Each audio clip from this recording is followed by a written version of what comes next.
Les récents incidents impliquant des attaques de drones contre des cibles stratégiques en Israël soulèvent des questions cruciales sur l'efficacité du système de défense israélien.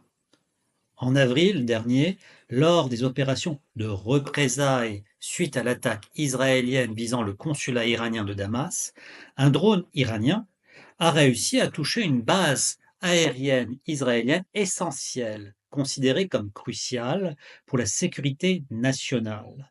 Cette base abrite des avions VIP, des F-35 et supposément le lieu de stockage de bombes nucléaires israéliennes. L'impact de cette attaque a suscité des préoccupations majeures concernant la vulnérabilité de sites stratégiques hautement sécurisés. Plus récemment, un drone yéménite a réussi à atteindre Tel Aviv, démontrant une capacité d'attaque sur une zone urbaine stratégique.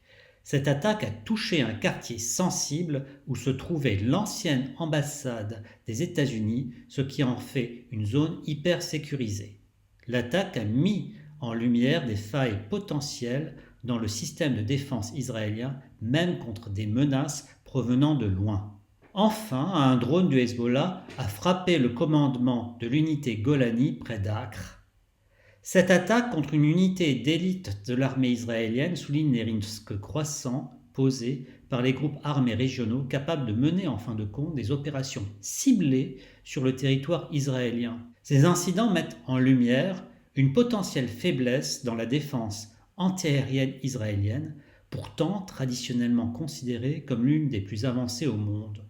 Il est important de souligner que ces signes de faiblesse apparaissent alors que même les systèmes de défense n'ont pas encore été saturés par l'envoi massif et simultané de nombreux drones et missiles provenant de multiples endroits. Ces éléments devraient donc inciter les Israéliens à la prudence plutôt qu'à l'escalade. Hier pourtant, au lieu de la prudence, il y a eu un choix à l'escalade. Les Israéliens ont franchi 3 fois le mur du son au-dessus de Beyrouth, y compris au-dessus des zones chrétiennes, alors que Hassan Nasrallah, le chef du Hezbollah, allait prononcer un discours. Les Israéliens ont agi le spectre d'un conflit pouvant atteindre la capitale libanaise, pourtant normalement sous garantie de protection des États-Unis.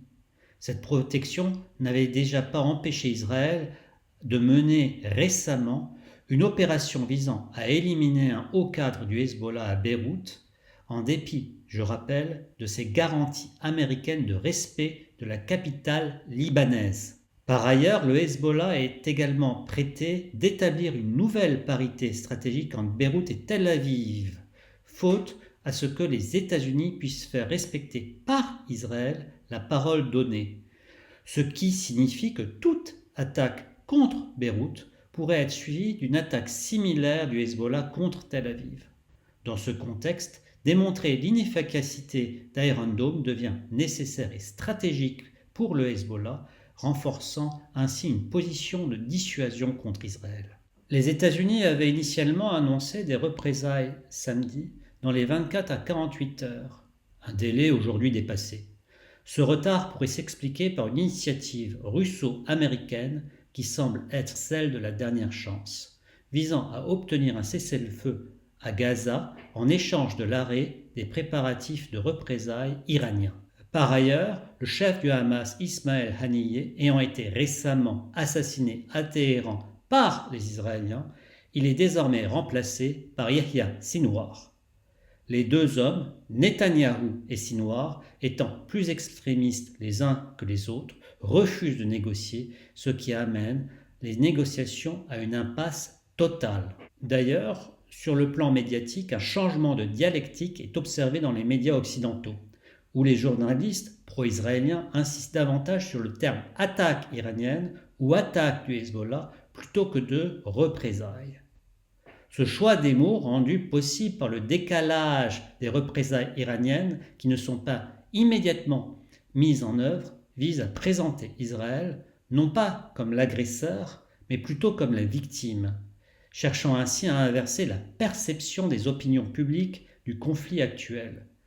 Cette tentative de requalifier est particulièrement frappante puisque c'est en fin de compte Israël qui est sorti des règles d'engagement, que ce soit par le bombardement du consulat iranien, de l'assassinat de Haniyeh à Téhéran ou des bombardements répétés à Beyrouth, une fois l'année dernière pour assassiner un cadre du Hamas et cette fois-ci pour un cadre du Hezbollah. Cela est particulièrement pertinent alors qu'un sondage récent révèle aux États-Unis une inversion dans l'opinion publique avec 53% des Américains s'opposant à l'implication militaire de leur pays en soutien à Israël. Cette opposition est notable, surtout en période électorale, alors que les États-Unis, alliés traditionnels d'Israël, envoient des troupes dans la région. Plusieurs hypothèses peuvent être avancées pour expliquer ces failles dans le système de défense antiaérien israélien.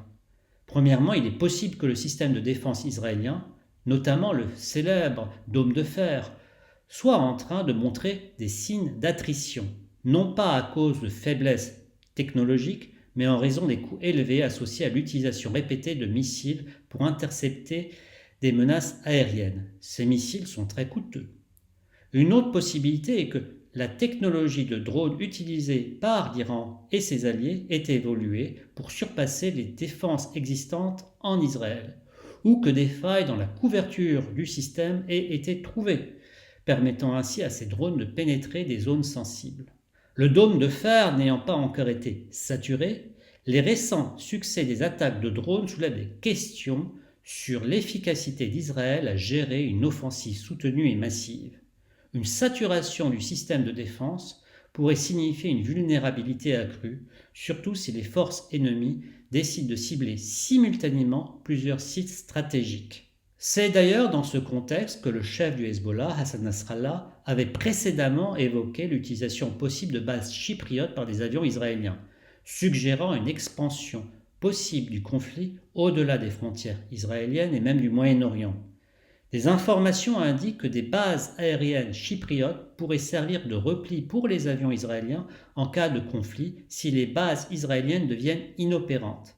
Si Chypre décide de ne pas interner ses avions et leurs équipages, comme cela est d'usage dans le cadre d'un conflit ouvert conformément aux conventions internationales, le pays pourrait de facto être considéré comme co-belligérant, impliquant des conséquences militaires significatives. Il est également envisageable que les apparentes faiblesses du système de défense israélien soient en réalité des stratégies délibérées. Deux hypothèses pourraient expliquer cette approche. Ne pas révéler la pleine capacité du dôme de fer en limitant délibérément l'utilisation totale de ses capacités défensives. Israël pourrait chercher à conserver un effet de surprise en cas d'escalade du conflit. En gardant ses véritables capacités en réserve, Israël pourrait être mieux préparé pour faire face à une menace plus importante à l'avenir. Inciter aussi à une intervention américaine. En affichant une vulnérabilité apparente, Israël pourrait également chercher à obtenir un soutien international plus fort, notamment de la part des États-Unis, entraînant Washington dans un conflit. En soulignant une menace accrue de la part de l'Iran ou du Hezbollah, Israël pourrait inciter en effet à une action américaine plus décisive contre ses adversaires, sous le prétexte d'une faiblesse dans sa défense. Cela correspondrait en fait à ce que recherche à la base Benjamin Netanyahou depuis des années, contre l'avis de ses conseillers militaires et sécuritaires qui prônent une approche plus prudente. Le président américain aurait exprimé son exaspération cependant face aux tentatives israéliennes de sabotage des négociations sur le plan de la libération des otages. Bien qu'il soutienne Israël par l'envoi de troupes et d'équipements, le président américain aurait aussi fait savoir qu'il refuse toute escalade supplémentaire. Autre possibilité, il est également possible que l'Iran et ses alliés, par rapport au délai actuel, cherchent à instaurer un état de fatigue psychologique en Israël en maintenant une menace permanente d'une prochaine opération comme une épée de Damoclès. En cas de conflit, si les attaques de drones ciblent spécifiquement les bases aériennes, elles pourraient également compromettre la suprématie aérienne israélienne. De plus, une augmentation de ces attaques pourrait entraîner une perte de confiance au sein de la population israélienne dans l'efficacité de leur gouvernement à assurer la sécurité. La capacité d'Israël à maintenir un avantage stratégique dans les airs pourrait être remise en cause si les bases essentielles et les avions de chasse tels que les F-35 sont menacés. L'avantage israélien dans le domaine aérien s'effaçant, les opérations au sol pourraient devenir de plus en plus compliquées. On a déjà vu en 2006 les grandes difficultés de Tsahal à percer les lignes de défense du Hezbollah, alors qu'il disposait pourtant de cette suprématie aérienne, comme on voit aujourd'hui l'impossibilité pour Israël de gagner à Gaza 10 mois après le début de l'offensive. Elle y subit un phénomène d'attrition de ses forces. Évidemment, ce calcul ne prend pas en compte une possible intervention de l'armée américaine elle-même, ce que recherche Benjamin Netanyahou.